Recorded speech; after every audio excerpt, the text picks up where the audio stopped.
Welcome to Chok Muay Chats episode 9. I'm Joe Comerford from Joe Comerford Muay Thai. Funny that, because that's my name. I'm here with the Swiss Army knife, or the American Swiss Army knife of Muay Thai, the man of many talents, Matt Lucas. Welcome, Matt. Thank you, Joe. How are you doing? I'm very fine, thank you. Thank you for being on episode 9.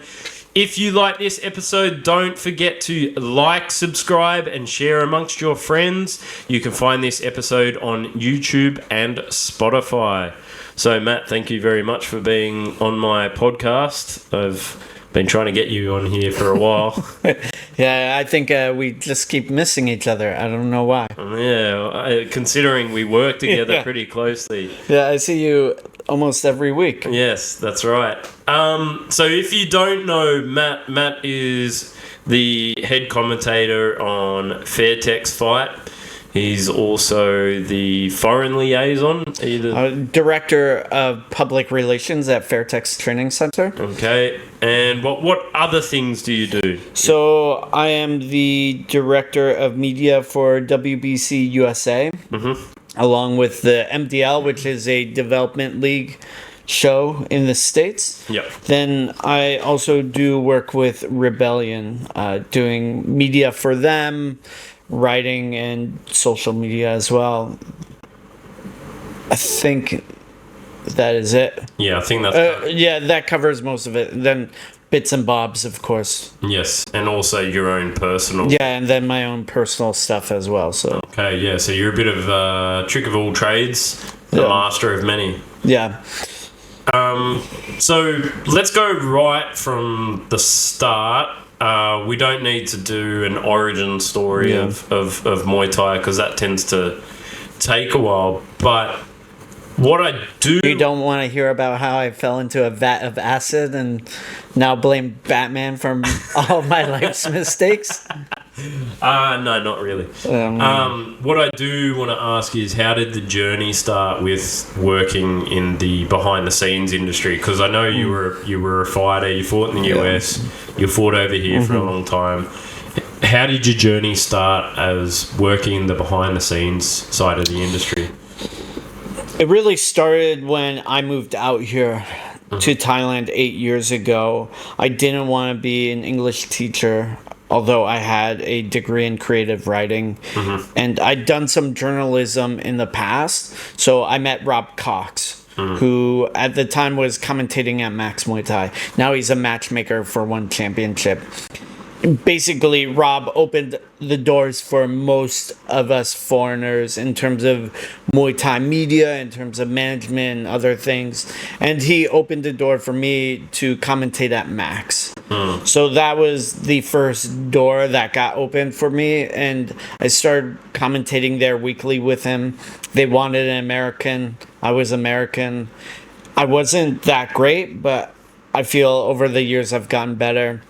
The second thing is I was working out at FA Group. For the first year that I was there were no other foreigners, and I liked that. And I just didn't tell anyone about the gym. And then they asked me to help out, and I helped. The gym is now very popular with foreigners. After a year or so of working there, I moved on to Fairtex, where I've been for the last 5 years. Okay. And what was the actual role at FA? FA Group was foreign liaison. Okay. So that is actually, for those of you out in internet land, that is where I met Joe maybe 7 years ago. That's right. You came out to train and you fought a little bit in Chiang Mai. I think you were there for a couple of weeks. I think you maybe came a couple times, I forget. Yeah, I came about 3 or 4 times, and then for longer stints. Yeah. What actual responsibilities does a foreign liaison have at a Muay Thai gym here in Thailand? A lot. Yep. So you are customer support. At least for FA Group, I was customer support, extra pad man, corner man. I arranged fights as well. Then arranging schedules in terms of when people were checking in, checking out, managing books, helping out with this Thai staff and communication I found it pretty stressful at the time, and to be honest, I did not like it that much. It was very, very good experience for me, though. I think if I went back and did it again, I'd probably be able to cope with it a lot better, because also management styles working with Thais is very, very different than working with Westerners. So a lot of times when you work with Thais, especially some Thais, they sort of go around things and won't talk to you directly about things. So that can become pretty problematic.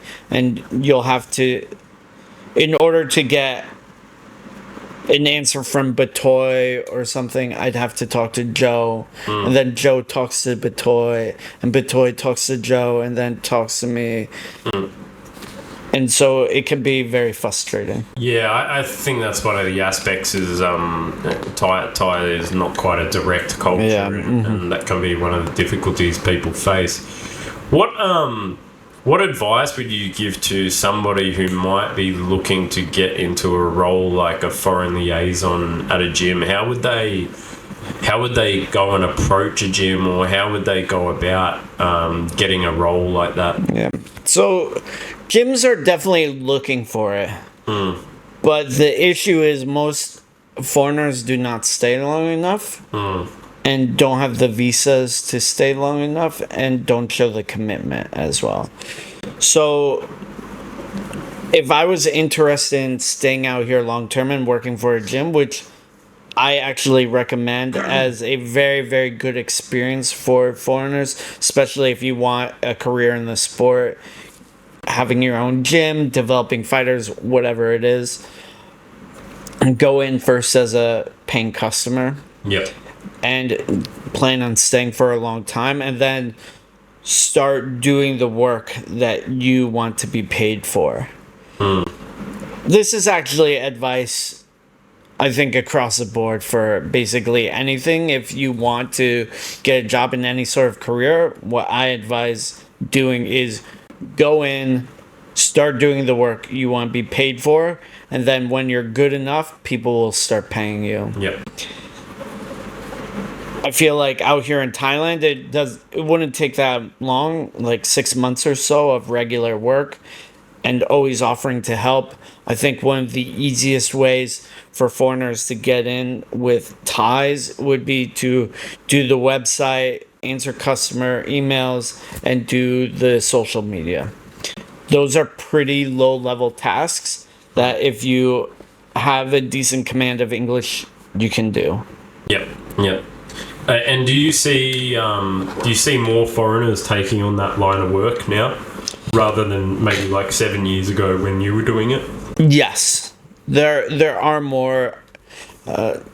There's more foreigners out here. They have a bigger presence. I don't think it's saturated yet, but it is growing. More gyms understand the value of having foreigners out here.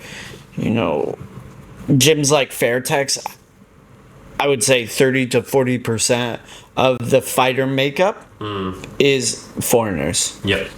I know gyms like Japan, you know, this is sort of off the top of my head, but I would say 70% Thai and maybe 30% foreigner. Yeah, about that. So, and I would consider them a traditional Muay Thai gym. I haven't been there, but, you know, just sort of understanding it. Even TDED 99, you're looking at maybe 80% Thai and then 20% foreigners. So a lot of gyms understand the importance of foreigners, and it's easy money in a lot of ways. The hard thing is the management side for the Thais. Right, yeah. I mean, I suppose there's things like language barrier, the culture barrier, expectations of foreigners for the facility and the gyms. Moving on to that side. So if people are looking to come out here for their very first trip and to pick a gym, what are some tips that you could give to people coming over here that might want to stay for maybe 1 to 3 months? How could they go about picking a gym? Yeah, I think that they should have low expectations because you're basically visiting a foreign country that does not do things the way things are done in the West. A lot of things out here are more relaxed. A lot of things out here aren't as sure. What I would probably advise someone that is just coming out here for 1 to 3 months is traveling around and trying different gyms for maybe a month and a half. Just spend a while, go up to Chiang Mai for a week. Just go to different gyms.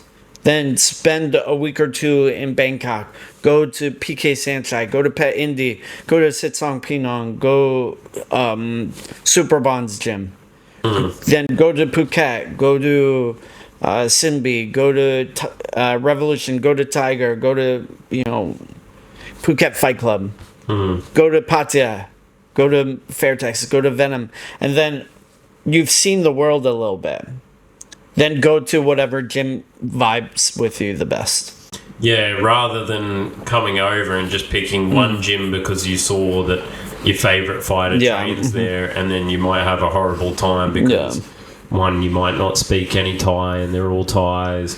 Number 2, might not be the standard of facility that suits your expectations. Like, gyms like FA Group or gyms like TDED are pretty rustic, and they're not the most spandangled facilities, but they produce absolute killers. So that might not suit somebody who needs a more pristine environment. So yeah, I think that's fantastic advice. Yeah, and I know for me, one of my training trips, I went to Sitmanchai for a while, which is out in Kanchanaburi. It's about an hour and a half west of Bangkok. The training was fine. The room was fine and everything. I didn't really like it, though, because it was too rural for me. Yeah. I just didn't like being out there. And every weekend I was coming into Bangkok anyways to see my girlfriend. Yeah. So that was not an ideal choice for me. And then I moved into a gym in Bangkok and it was a lot better for me. So things like that make a difference. You might like Chiang Mai. I might like Phuket. Yep. Batoy might like Bangkok, and Chatri might like Pattaya. Yep. It's just, that's how things are. Yeah, and that's right. Like some people like the islands. Personally, I can't stand the islands. I really like Chiang Mai and Yasan, but it just comes down to people's Why preference. don't you like the islands? Just the backpacker kind of party thing. Did you spend a lot of time in Patong or something? No. I've done maybe 2. I've trained probably twice in Phuket. And I didn't really enjoy it that much.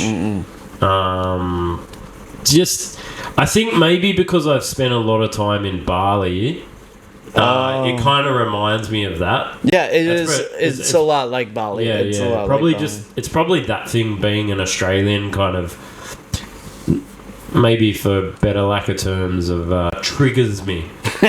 Triggers, you're a snowflake. Yeah. You're a Triggers snowflake. me. Yeah. Just that because of that thing. I mean, there's some fantastic gyms. Yeah, there's good gyms down there. Powerhouse. Yeah, that's a good one. Willie Whipple, I think, just moved down there. Yeah, I saw. And then Ruben Lapira won the Omnoy title there recently, and he's on RWS, and they have Paul Bananasak, who's quite good for an American. Yeah, quite good for an American. He's quite good. He's quite good, but also especially for an American, is the more appropriate thing to say. Interesting that we talk about Americans because I want to phrase this the right way. You hate Americans. No, I don't. No, I don't hate Americans at all. they Are haven't... you still? Oh wait. Sorry. No. Okay. No, what I was going to say was they haven't always had the strongest development of traditional Muay Thai. They've had a pretty big kickboxing background and a big MMA background, but that's starting to change right now. The when I was commentating in IFMA, the American team was quite strong. Yeah, mm-hmm. They had pretty good, strong clinch now. Mm-hmm. Yeah. So, the guys over in the WBC are working pretty hard to put development leagues out and things like this. How do you see American Muay Thai at the moment? Yeah, it's getting better. Obviously, a lot of development has happened because of the USA IFMA team that started coming over maybe 7 years ago. Yep. And they've eventually branched off and split up as normal. And now there's sort of a WBC side and the IFMA side, a USMF. Both parties are starting to do development days, which is similar to Australia, where you have maybe in-house sparring or slow development. And then there's a few more amateur shows. They're still not super high level, but more of the ambitious athletes are moving forward with their careers. So like guys like Jaleel Barnes, Tucker Sorrell, Aaron Zakan, Tainan Le, Maggie Vimon. Now we're starting to see more Americans pop up on different shows and have more of a presence. Yeah, what interesting that we talk about, because a lot of those guys are over here. Yeah. Now, I saw you made a post the other day about why aren't Americans turning pro in America. Why do you think that is? Why do you think all the pros are coming over here and not staying and continuing their careers in America? Well, I think it's important to clarify what I mean by pro, because I think there's two sort of definitions to it. And sometimes it causes some confusion. One is the professional set of rules. Okay. So in terms of equipment, no padding, 3x3s or 5x3 minute rounds, full rules, blah, blah, blah.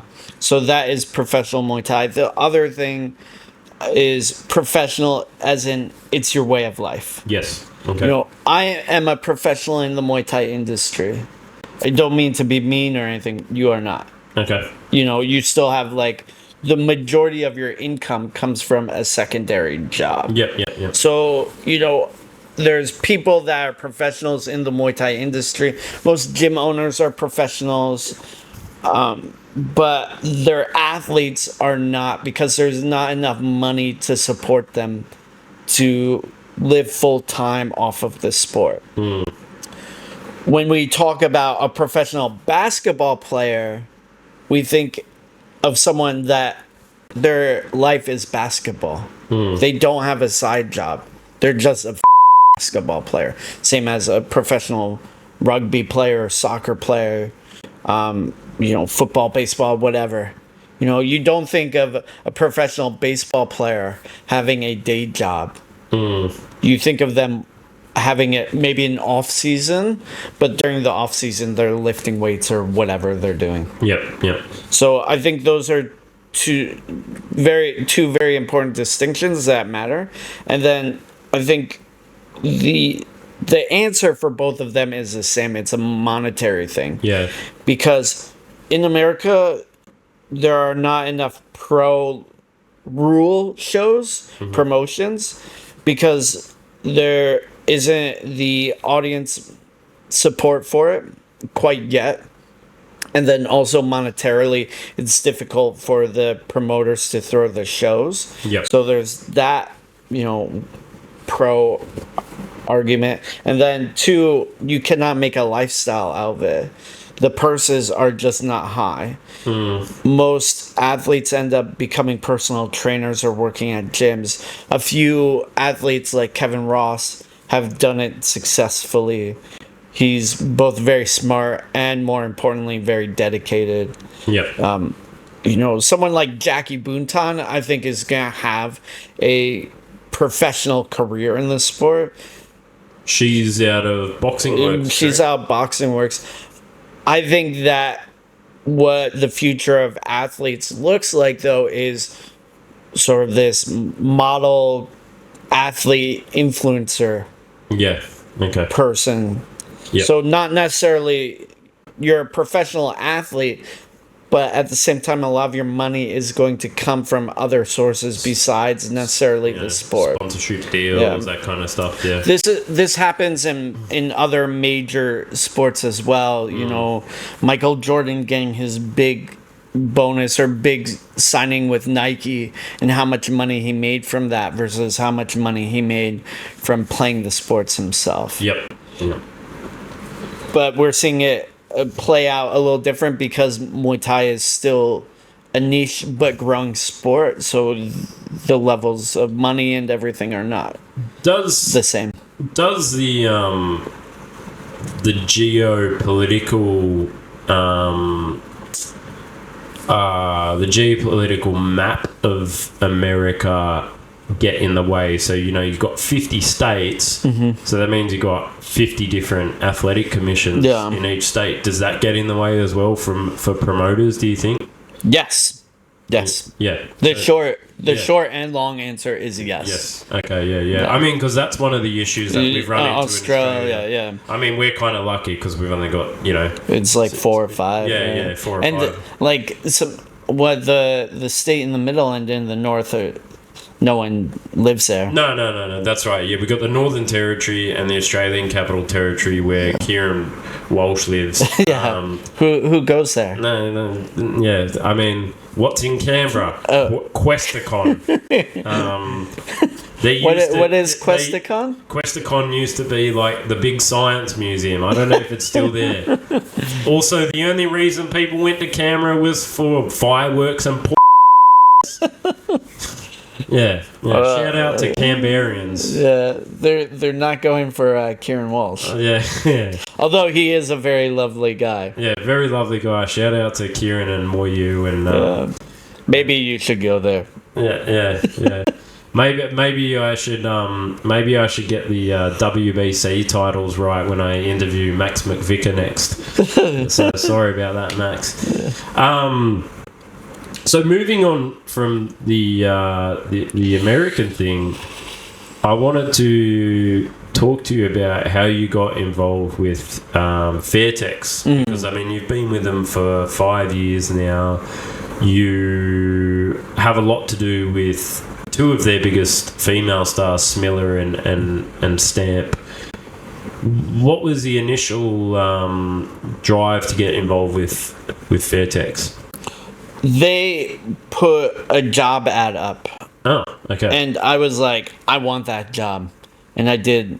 I contacted everyone I knew that worked at Fairtex to recommend me. So I got 4 or 5 people to go up to my boss at the time and recommend me. Yep. And then I went there early and started taking photos. Yep. And just showing up and like trying to do the work.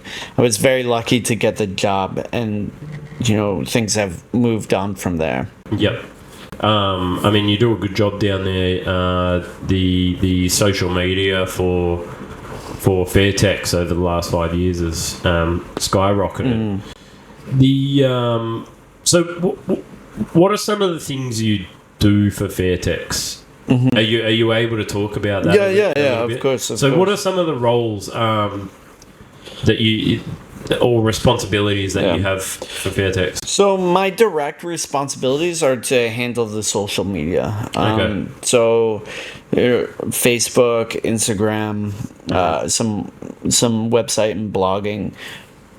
Then I have like tertiary responsibilities of handling some public appearances and PR stuff. But mainly it's that. What I end up doing is more. So what I end up doing is, I've taken athletes abroad.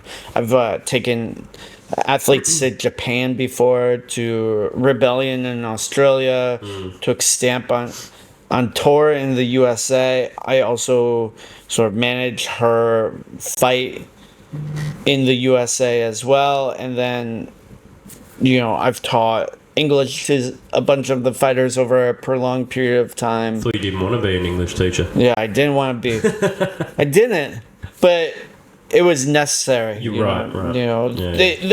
There's a big difference for me between wanting to do something and it being necessary. And I think that for Thai athletes, learning English is one of the best tools for them to have a real career in the sport and or past the sport. Yeah. It massively opens doors. Yeah, and I mean, times are changing as well. I mean, the sport's definitely going global in the next 2 to 3 years. Yeah. Especially if North American investment hits. Yeah. Right? I mean, the money is in America. Yep. The money in sport and stuff is in America. So mainly, I feel the biggest help that we can do right now for people like us is connect Thailand to this untapped market in America. Yep. Whatever we can do for it. Yep. Because there are very strong markets like Australia, but the resources are not the same as, say, in America. No. Culturally, the way people spend money in America is different. Yeah. 100%. I would agree with that. So moving on from Fairtex, you're also involved with Rebellion, which is one of the big, if not the biggest promotion in Australia over the last 10 years. How did you get involved with Sai and his project Rebellion and Roots?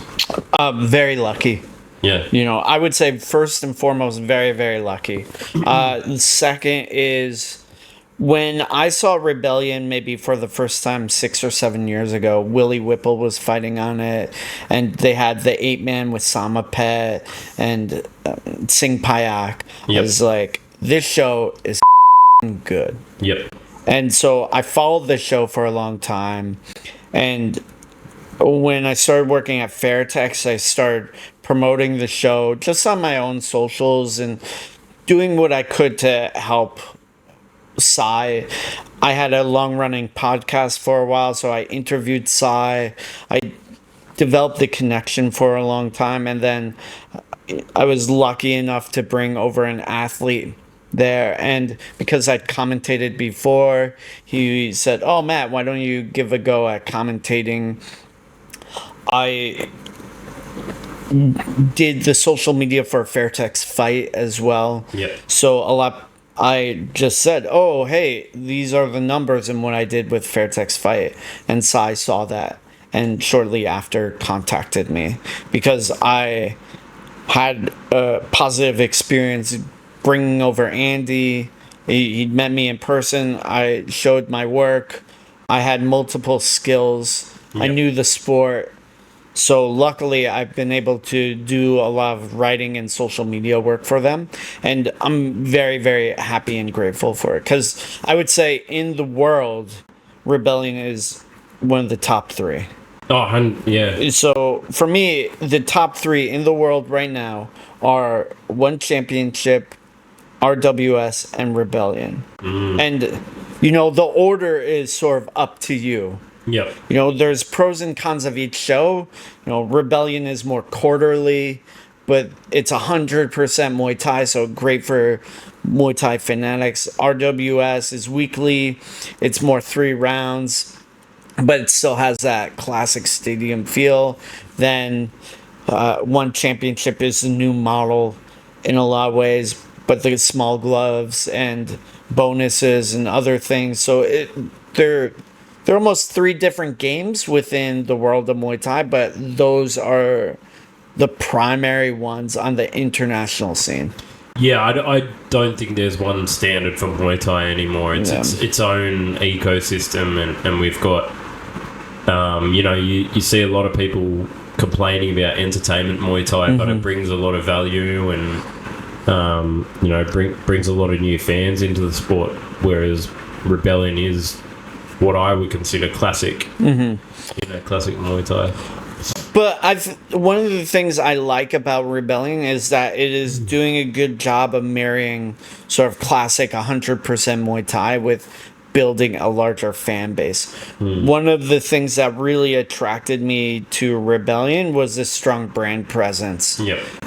You know that when you see Rebellion, it's going to be high quality Muay Thai with well-matched fights. You might not even know who the is fighting, but you know the quality is going to be good. In the same way, you might look at a show like One Championship and you might not know the athletes, but you'll know that it's going to be a demolition derby. Yep. You know, I think Rebellion is a little bit more like F1 racing.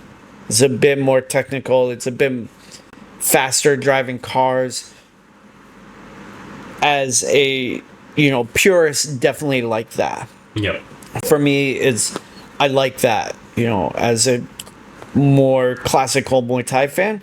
But also, I think, the demolition derby is super important as well. On fighting in Thailand. Oh, yeah. So how did On Fighting in Thailand, that project come about? Yeah, it came about because I had a little bit of a brief period between working at FA Group and working at Fairtex. It was very short, like a month or two. And so I had this free time and I said to myself, I've learned so much over the past 2 years of being out here working as a foreign liaison. Let's put it into a book.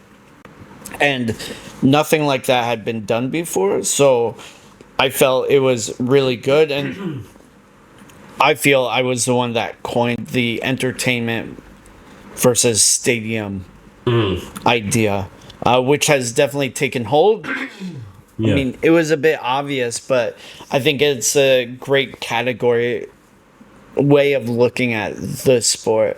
For those who don't know what On Fighting in Thailand is, could you give like a quick description of what it actually is? Yeah, it's a book. It's available on Amazon. It's basically a encyclopedia to the sport out here in Muay Thai in Thailand. And what sort of things does the book cover? It goes over picking gyms. It has interviews with long-term athletes.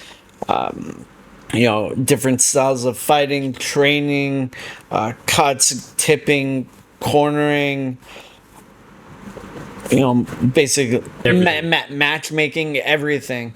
And now, actually, I'm slowly working on updating it. Yep. Because, obviously, in the last 5 years, I've learned even more.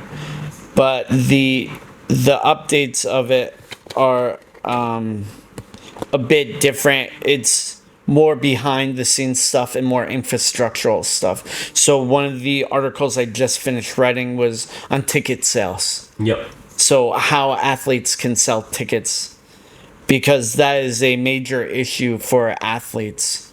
And so I want to help athletes understand the selling process and hopefully get them to be able to sell more tickets to grow their fan base and grow the sport, plus help the promoters. Now, one of the other projects that you've worked on is a social media marketing course in conjunction with Crew Chom, who is if you don't know Crew Chom, you should. She's one of probably the leading online Thai teachers here in Thailand, who's developed some amazing courses, especially for learning Muay Thai, for learning Thai for Muay Thai. So what does that course entail? Yeah, so it's basically a 2-for-1 course. So Chom teaches Thai and teaches a lot about basic Thai and what you need to learn to get around town and everything. And then I go into social media strategy and marketing for athletes. So going over how to do basic social media, how to tell a story, how to do posts, then looking at things in terms of scheduling and content pillars. So a content pillar would be a specific subject that you cover on a regular basis in the industry. for instance, every Monday I do an inspirational slider post. So that is a content pillar of mine. Every Monday for the last like year or two, I've done this slider. Other content pillars would be, talking about nutrition, then what's happening at the gym, pad work, history, things like that. Why do you think it's important for fighters to engage in social media now?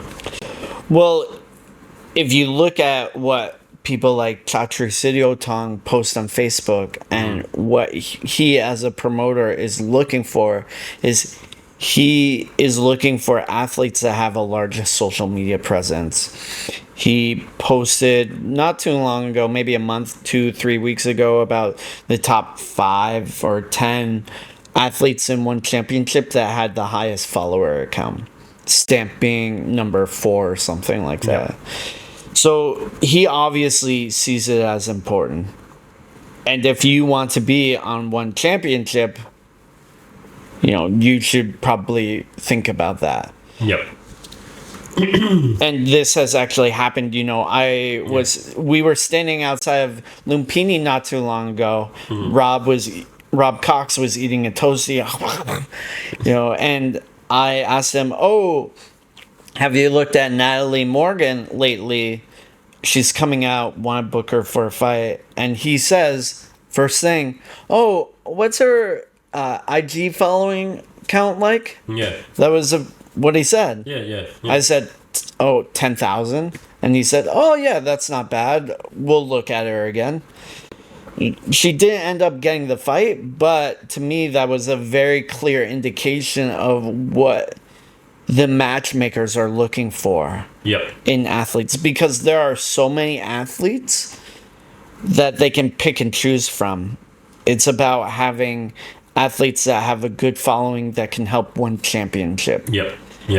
You might be an amazing athlete, but if you can't help the promoters promote, you're at a real disadvantage to another athlete that can help the promoter promote.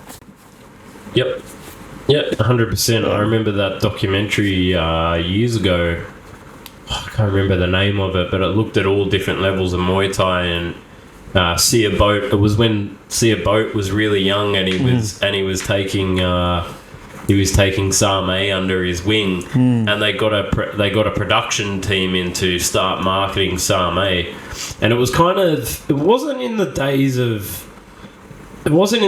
of social media, but it was about marketing a fighter, and they were sort of getting Same to taunt his opponent on camera.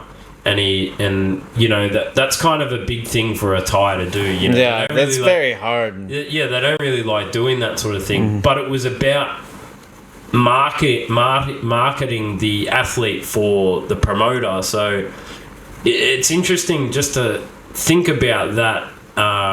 From how long ago that would have been? It was YouTube.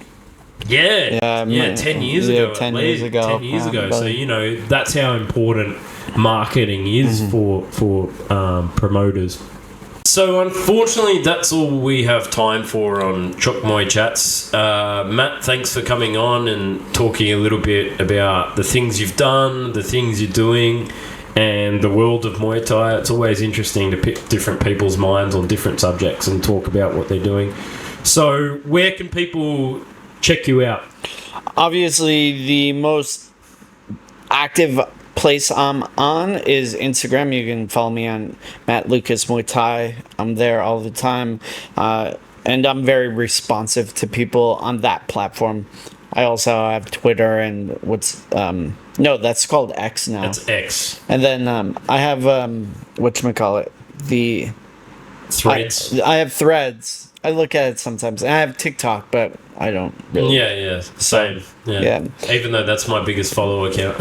Yeah, you were very, very popular for a little while on TikTok. For a little while. Just with old lonely Thai women. Hey, you got market there. Yeah, that's it. Untapped market. Untapped market. So what I'll do is I will leave a link on Fighting in Thailand in the description below. You can check that out. You can also check out Matt's social media marketing and Thai for Muay Thai course below. I will leave links to his Instagram and Fairtex below as well. You can check out Matt's commentary every Saturday from 10 a.m. Thai time on Channel 7 or YouTube Fairtex Fight. I'm Joe Comerford. This is Chok Muay Chats. Please like, subscribe, share, check us out on YouTube and Spotify. Thank you very much. Peace out.